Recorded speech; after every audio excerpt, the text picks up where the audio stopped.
आज से करीब 40 करोड़ साल पहले जब धरती पर जीवन की शुरुआत ही हुई थी, तब समंदर के अंदर एक ऐसी मछली तैरती थी जिससे समंदर का दूसरा जीव पास भी जाने में डरता था। उस समय को धरती का डिवोनियन पीरियड कहा जाता था और डिवोनियन पीरियड के अंत में एक ऐसी मछली ने जन्म लिया जो उस समय के समंदर की सबसे विशाल मछली थी। इस मछली का नाम था डंकलियोस्टस।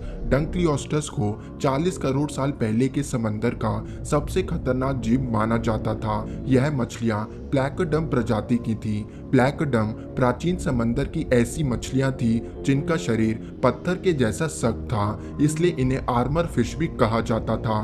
क्योंकि डंकलियोस्टस एक प्लैकोडम थी, इसलिए इनका शरीर भी काफी सख्त था। लेकिन यह दानव बाकी मछलियों से इस तरह अलग थे कि इनका सिर स्टील के जैसा मजबूत था।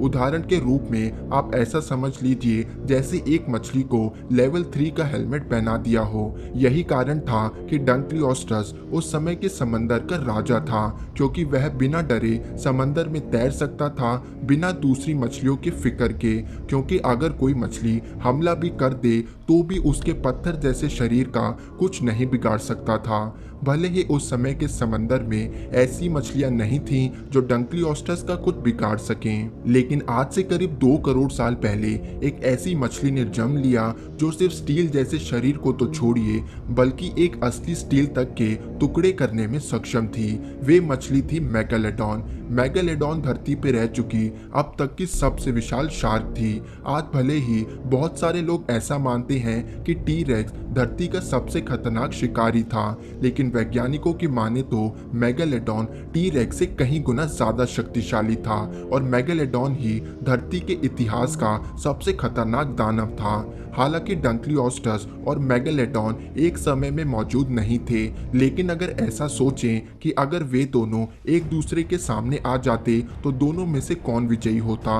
बात अगर डंकलियोस्टस की जाए तो वे न केवल उस समय की सबसे खतरनाक मछली थी बल्कि वे उस समय की सबसे विशाल मछली भी थी। इनका साइज ज्यादा से ज्यादा 30 फीट तक पहुंचता था। वहीं दूसरी तरफ मेगालोडॉन दुनिया की सबसे बड़ी शार्क थी। इन दानव का साइज करीब 60 फीट तक माना जाता है, जो कि डंकलियोस्टस के मुकाबले 2 गुना है। शायद आपको ना पता हो, आज तक एक बार भी मेगालोडॉन का स्केलेटन नहीं मिल सका है। इनके दांतों की मदद से ही इनके साइज का अनुमान लगाया जा सकता है, इसलिए कुछ वैज्ञानिकों का मानना है कि इनका साइज 100 फीट भी पहुंच सकता है। इस बात में कोई शक नहीं कि साइज के मुकाबले में मेगालोडॉन कहीं आगे हैं। अगर वजन की बात की जाए तो डंकलियोस्टस 4 टन भारी थे, जिसका मतलब है कि वे एक हाथी के जितने भारी थे।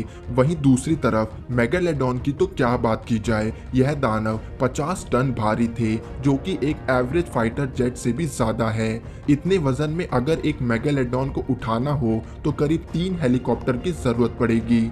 मेगालोडॉन डंकलियोस्टस के मुकाबले 10 गुना से ज्यादा भारी थे। मेगालोडॉन का बाइट फोर्स न केवल पानी में रहने वाले जीवों में से सबसे ज्यादा था, बल्कि धरती पर रहने वाले हर एक प्राणी से ज्यादा शक्तिशाली था। इनका जबड़ा 6 फीट चौड़ा था, जिसमें तलवार के समान 250 दांत हुआ करते थे। इस मजबूत जबड़े की मदद से वे 40,000 पर स्क्वायर इंच का बाइट फोर्स प्रोड्यूस करने में सक्षम थे। कंपैरिजन के तौर पे आप देखिए, एक स्टील को तोड़ने के लिए 38,000 पर स्क्वायर इंच की जरूरत होती है।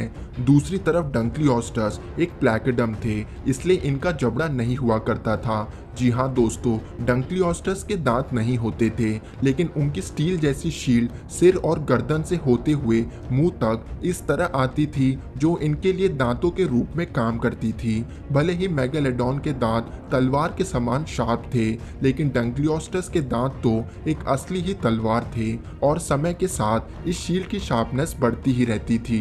लेकिन इन मछलियों की सबसे खास चीज इनका जॉ मैकेनिज्म था। इनकी गर्दन की मसल्स इतनी ज्यादा पावरफुल थी कि वे अपने मुंह को सिर्फ 0.2 सेकंड्स के अंदर खोलकर बंद कर लेते थे।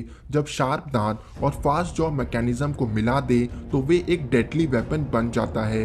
मेगालोडॉन का शरीर काफी बड़ा था, जिस पे भारी मात्रा में मांस मौजूद था, जो भले ही उसको शक्तिशाली बनाता हो लेकिन साथ ही उसकी मूवमेंट्स को स्लो करता था। आप मेगालोडॉन के शरीर को एक एरोप्लेन समझ सकते हैं जो एक दिशा में चलते वक्त एकदम से दूसरी दिशा में नहीं मुड़ सकता।